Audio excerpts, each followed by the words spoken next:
j'étais pas dans la toute première énergie, c'est-à-dire qu'on a fait partie des structures qui effectivement sont affiliées tout de suite à ce qui est en train de se passer, mais comme dans chaque projet, vous avez toujours des ultra-activistes, puis vous avez des gens qui sont là à regarder ce qui se passe, et c'est de voir concrètement à quel point les murs avaient été poussés, et à quel point tout ça était plus que concret et réussi. Ça je m'en souviens très fortement, avant de m'impliquer plus fortement dans le côté politique. Et puis l'audace de ce bâtiment. C'est-à-dire que moi j'aime les réflexions autour des transitions digitales et numériques.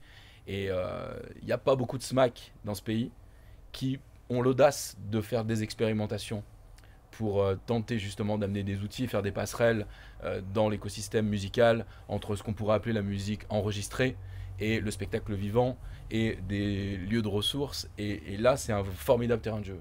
On a pu inscrire la dynamique Indetouch dans les premiers partenaires, donc avec la Limace et le Fil. Et ça, on parle de ça quasiment en 2011.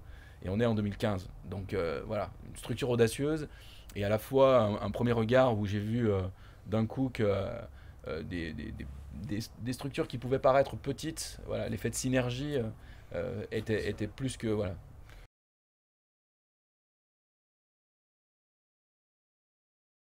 Audacieuse Plus et que fonctionnel. attentive, je dirais aussi, puisqu'au niveau social, on essaie d'être éthique, ou tout du moins, sans employer des gros mots, d'être dans des bonnes pratiques de salariat, de social, de gestion sociale.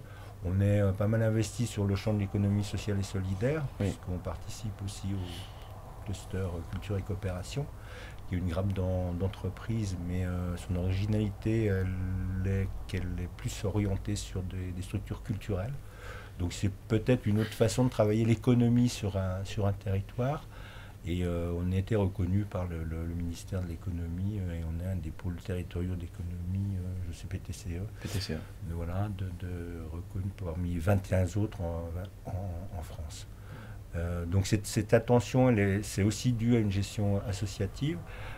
C'est attentive, audacieuse et puis oui, dans une espèce de synergie qui multiplie les choses.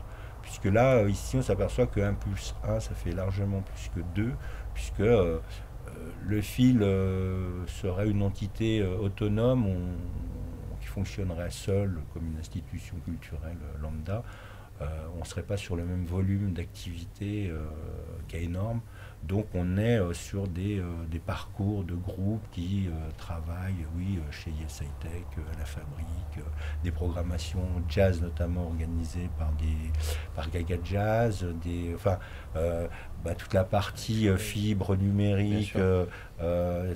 Donc on multiplie les ressources, les expertises et les compétences, ce qu'une structure seule dans une approche classique n'aurait pas la capacité de faire. Et là, c'est un petit message que j'envoie aux politiques, hein, quel que soit le niveau des collectivités. C'est vrai qu'il y a le fil, mais il ne faut pas que le fil cache, ce soit l'arbre qui cache le reste de la forêt, que ce soit sur une politique un peu de terre brûlée.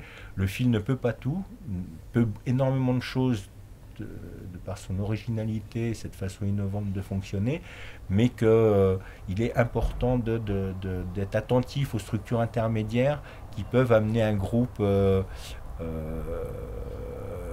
amateur jusqu'aux scènes du fil. Bien sûr qu'on ne peut pas accueillir tout le monde au fil, tout le monde peut y arriver en passant par ces structures intermédiaires qui sont voilà, et qui forment une espèce de réseautage au niveau d'un territoire qui est très original en France aujourd'hui. Voilà.